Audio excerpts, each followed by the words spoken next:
Welcome back, fellow jazz bums. Felipe here. Very excited for a new video. It's been a while. To be honest, I have been dealing with some minor health issues. Had a really bad ear infection for the past few months. It's almost resolved dealing with. So, be careful with your earbuds when you're biking, or be careful when you're swimming as well. Anyways, things are going well. Things are going great. So today's video, I like to talk about this guy here. It's the new reissue of the Riverside Tenor recordings of Thelonious Monk, recently reissued by Analogue Productions Acoustic Sounds. This box was originally released in 1998, mastered by Kevin Gray at Acoustic and pressed at RTI. This new reissue, apparently not that many copies, limited run, is being pressed at QRP using the same origin material. Idea of this box, as it says, the tenor sessions in Riverside. It's going to be comprised of 7 recordings, amongst with Brilliant Corners, Monk's Music, Monk in Action, Misterioso, at the Black Hole, Monk and Coltrane. These are really visceral, important recordings in Monk's music, and we're going to sort of break down and talk about the box as well. First of all, to get it out of the way, the box came really nicely presented. Nice material, sealing back with the name of the records. Really, really nice picture. The records came separately with QRP sleeves. I got no defective unit, anything. Everything came perfect, pristine. The records themselves, they don't come in actual jackets. They come as leaflets here. Into the picture. And the back with the original liner notes as they were released. So we have Brilliant Corners, we have Monk's Music, you have Monk and Coltrane, you have Thelonious in Action and Misterioso, which are 2 pieces of the same act, right? We have 5x5, and you have Thelonious Monk Quartet +2 at the Black Hawk. And it has an amazing, great, beautifully written book by Bob Blumenthal. Of course, a writer of his stature could only write something so good, so insightful about every single record, about every single recording session, the musicians, a historical and music perspective. I think it's an indispensable piece that goes along with all the albums here. And again, put together, this is probably considered by many one of the most important phases in Monk's career. And we're going to go over every single aspect of that, give a historical, musical perspective on each album, and then we're going to wrap up on presentation, sound quality, and everything. Thelonious Monk was born in 1917 in North Carolina. Soon goes to New York, and his first recording gig was given to him by Coleman Hawkins. From the start, he has this reputation of being a musician that's hard to work with, that's hard to get. The audiences don't like him very much, neither do the critics. In 1951, he's in New York. He's got pulled over with Bud Powell and ends up having his cabaret card revoked. So that was a big down in his career at that time. He was not available to perform in clubs, so he was pretty much just recording. So he recorded many 10 inches for Blue Note, many different sessions, different musicians, and especially that time his gig with Blue Note was gotten by Lorraine Gordon, which by those days was still Lorraine Lyon, right? So he has many great recordings there. Some say that some of his finest. He was really, really tuning his compositions, his style. He was really developing and hatching what will become such a great and enduring heritage of his sound, of his style, of his composition. Then he moves to Prestige. He records some more 10 inches. And those recordings, either for Blue Note or for Prestige, they eventually get together, combined, when the 12 inches come. When the 12 inches come, I think it's considered by many to be the era that really established, was really important for Monk for two reasons. First, because it allowed people like him to really work on, elaborate, explore, extend on his compositions.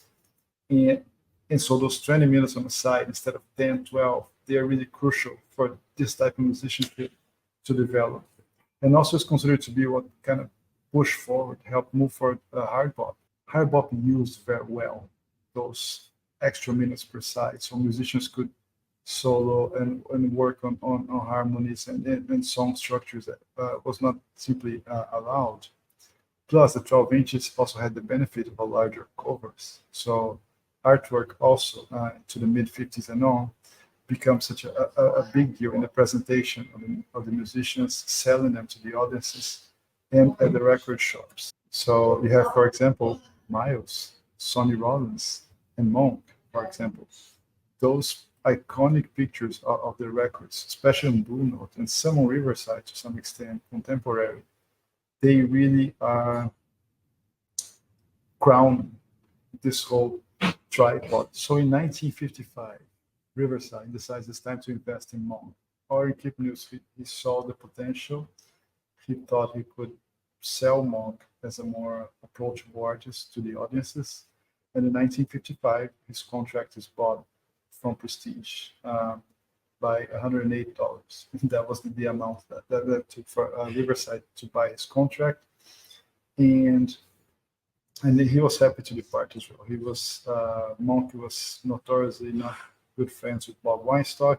He wanted to move out from Prestige, and by those days as well, his cabaret card got reinstated, so he was able to play live again.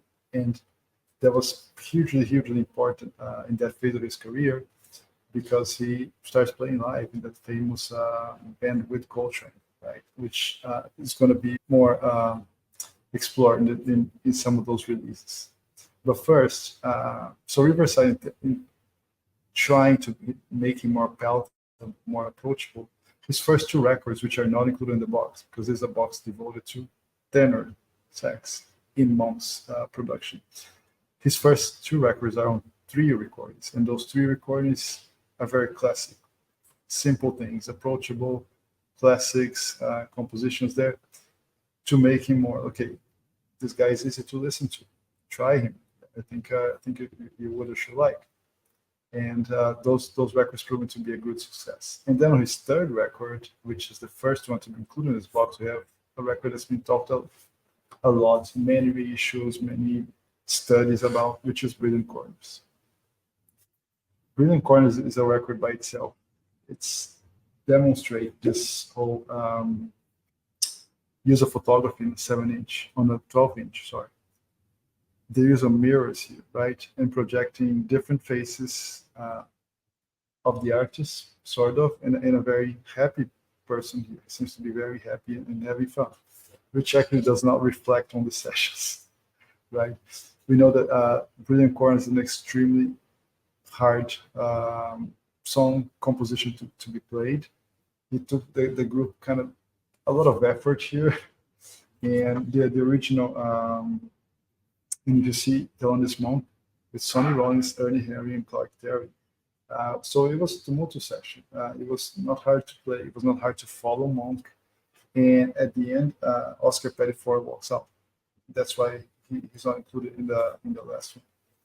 And Brilliant Corners by itself, it's just this fantastic composition. The way Sonny Rollins and Ernie Henry, they exchange their solos here, that they follow all the vibrato. It's just amazing, right? This record is clearly a winner here, and also includes a nice song here called Panonica, about the Baroness, which is going to be subject for future videos, but this record is essential.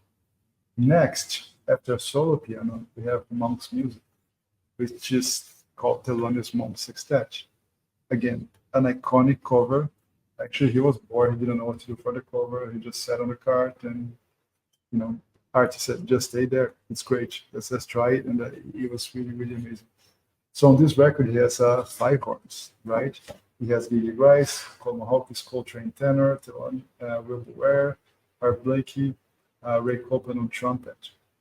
The whole idea here was to somehow pay tribute to some of his old buddies playing.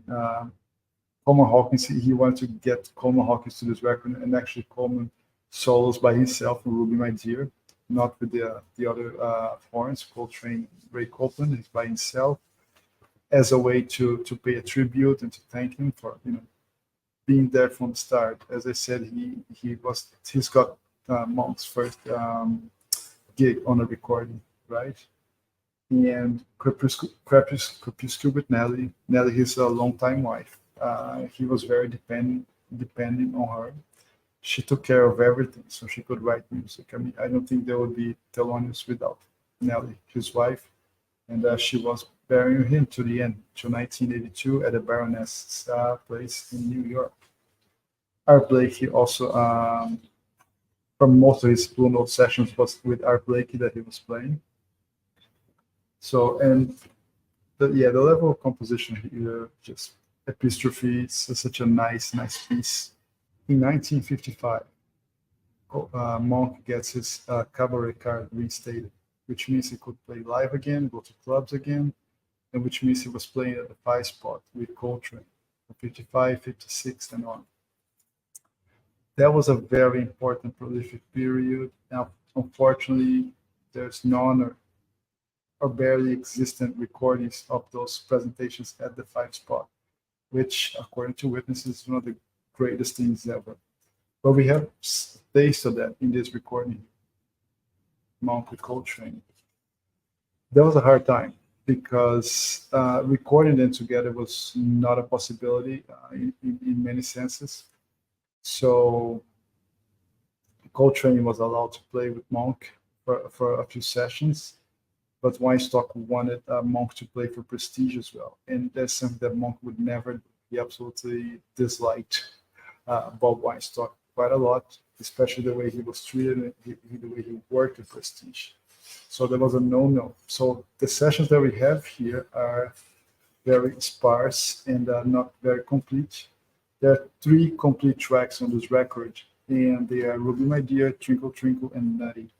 And the famous quartet, the one that was playing at the 5-spot, was, of course, Monk, Coltrane, Wilbur Ware, and Shadow Wilson. Shadow Wilson unfortunately died not long after these recordings.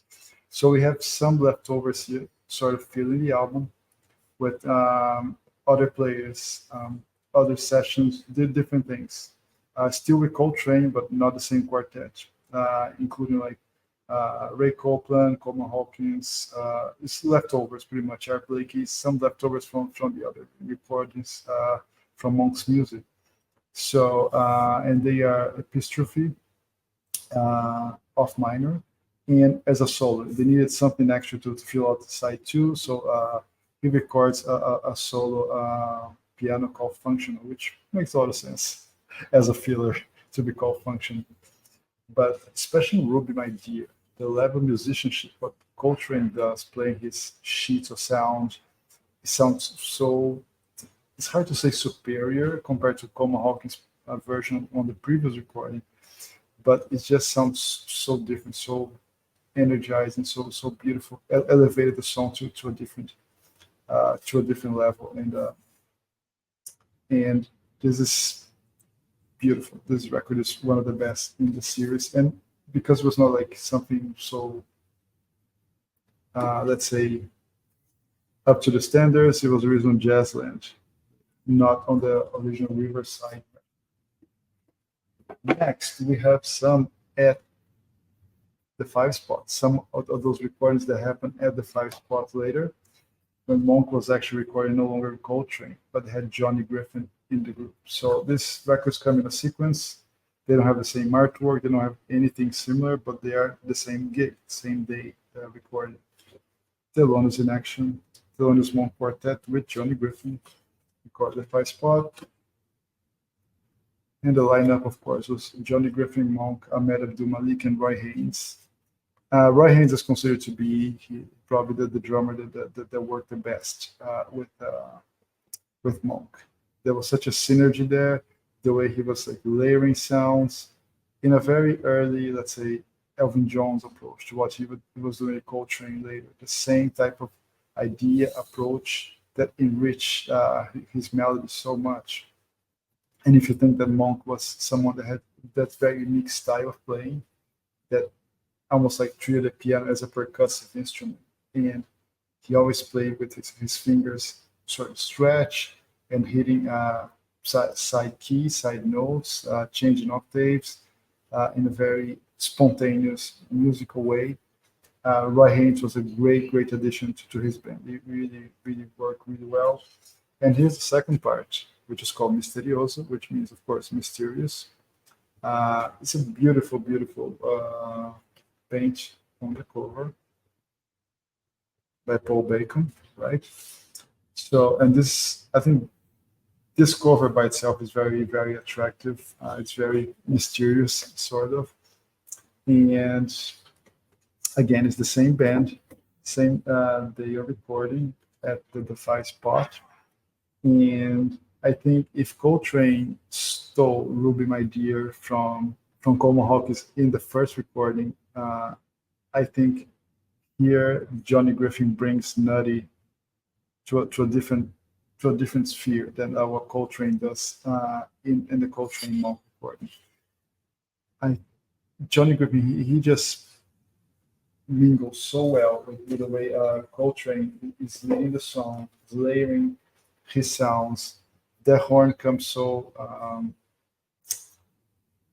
it's hard to say. It comes so emotional and so present, so immediate. It's a beautiful performance by Johnny Griffin in this record, and I think this session solidified this great quartet that remained for a few years before his Columbia years, and then Charlie Rouse, and all that, when they have all those changes. Next, second to last in the box, we have Riverside 11:50, 5 by Monk by 5, which of course means 5 songs by Monk played in a quintet. And here we have a very different band formation. Again, exploration. He really wanted to do and pursue this. So here we have Ted Jones on trumpet, and we have Charlie Rouse and Sam Jones and Art Taylor. And if you look at this lineup here, it's quite similar to what Art Taylor was recording one of his rare records with Prestige. So 5 by Monk by 5 is considered one of his greatest Riverside ensemble group recordings, along with Brilliant Corners. And I think it says everything. So Charlie Rouse had already replaced Johnny Griffin by then, and Ted Jones was calling, and he's actually playing a cornet. He's not playing a trumpet. Sorry about that. He plays in a more expansive way. He's not as hermetically locked as he was playing in an orchestra, for example. He has a very distinct sound. The record sounds very big, sounds so, to me, sounds like a Savoy recording, one of those early Donald Byrds. It just sounds like you're in a very live room when the horns go blaring all over the place. You had this sensation of depth, and this is a great stereo execution on this record. We have Art Taylor on drums, one of the greatest as well, and here you go. It's one of the most. It's the record that made Monk not a crowd pleaser, but a way more accessible. He was not like confined to the small group of connoisseurs. It was a record that probably cemented him as a more popular artist, and I think can help launch his very commercially successful Columbia years that started in the 60s. So in April of '59, Monk goes with his quartet. He goes to the West Coast. He goes to San Francisco, the Black Hawk. The idea was to record audience last session at the Black Hawk with Shelley May. However, didn't work out. So in order to save the day, the producer kept all the equipment at the Black Hawk and got 2 extra horns. And that originated this record, Thelonious Monk Quartet +2 at the Black Hawk. So of course he was his quartet with Charlie Rouse, John Orr on bass, and Billy Higgins on drums. And the added horns were Joe Gordon on trumpet and Harold Lynn tenor sax, the West Coasters. And they recorded some classics here: Around Midnight, Epistrophe, Let's Call This, Getting Sentimental Over You. So most Monk compositions and some other tracks as well. It's a very interesting record. First, the sound quality is amazing. The interaction with you can hear the interaction with the audience, how the musicians get more excited and keep going. However, one detail is quite interesting. This detail is there's no bass or drum solos on this record, only horns. Perhaps not much time or space, I don't know.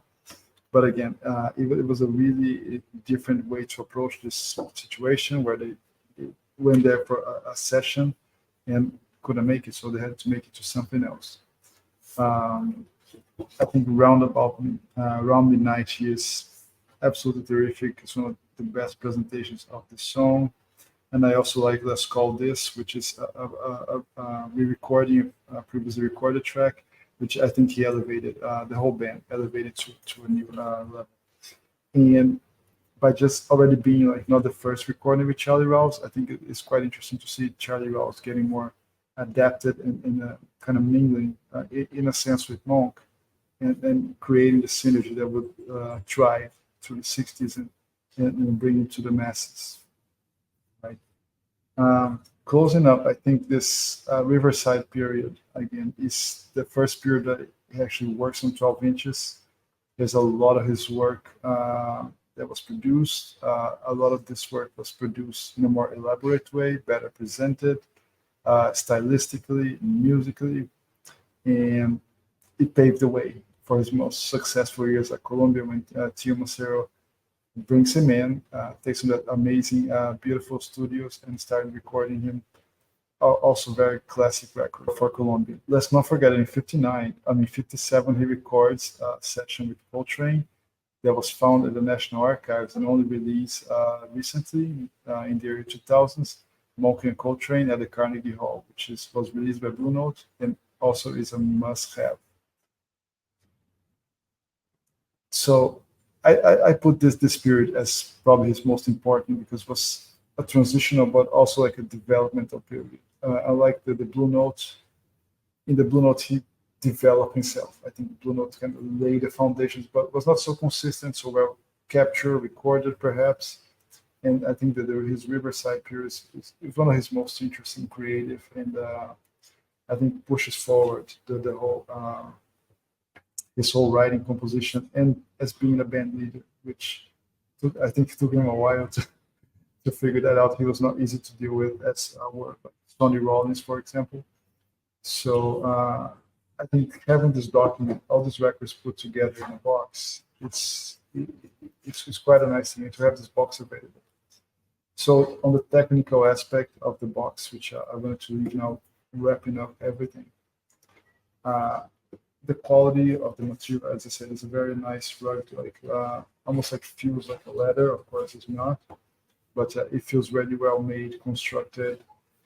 Really nice to have all the names of the records here, all the credits. Amazing picture by Paxton.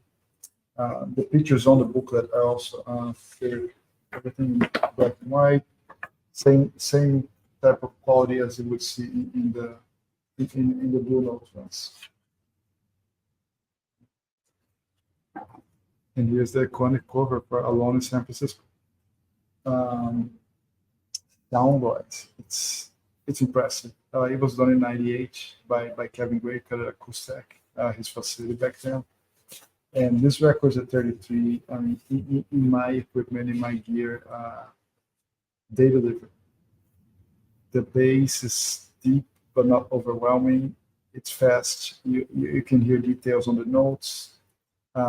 We usually have drums and horns on one side, piano, bass on the other, and more towards the center. The piano side, you can kind of feel his hands going side to side, filling the spaces. There's never like super hard panning with an empty center, but Riverside puts at the back of the they like to put this the ghost channel, right? Phantom speaker, channel A, channel B, and listener. It feels very true. Kevin added, was able to capture that very perfect in a sense that you just feel that you're there, especially in the live session, in the live recordings. You can picture them, imagine it quite well. The extension, especially when the cymbals hit, the sound extends really well. There's a nice decay to it. Very clear snares, especially in the studio sessions, of course. And of course, the piano keys, right? The most important, crucial part. The way that they're hit, the way they're transmitted, you sort of feel and grab the emotion, the technique, the warmth of his composition, the immediacy. I mean, it's really an accomplished. I'm happy with this box. They're also releasing each record individually in regular thick Stalton jackets. Again, the ones that come in the box are sheets like this. The purists might prefer the jackets. I prefer the box because of the book. I think it's quite important, especially on artists like Monk. To me, I think reading and listening is essential. I think listening to him is an exercise. It's something that grows into you. It's challenging, not because it's hard to listen to, but because it kind of drags you in. I feel always like, what can I extract this time from this listening experience? What is he telling me? What is the band telling me? What is Charlie Rouse doing here? What is Johnny Griffin? How's the bass? So I think everything kind of envelopes in a way that I want to know more. I want to learn more, and having a book, having such a nice package to me was necessary. I had some of those in originals or early pressings. They don't compare, don't come close. And I think, at this price, this quality, it's quite a good deal. I'm very, very pleased with this box. I bought it. Okay. And I still have some of my early copies, but I feel no need to go back to them. To me, this is the ultimate presentation of Monk's Riverside Tenor Sessions. So that's it for today. Please like and subscribe. Thank you so much. Give us your feedback. It's very important. Are you getting the box? Are you getting the separates? And I think there's no right answer because you're getting a superb sound delivered by Chad and Kevin. And that's it. Thank you so much for watching. See you next.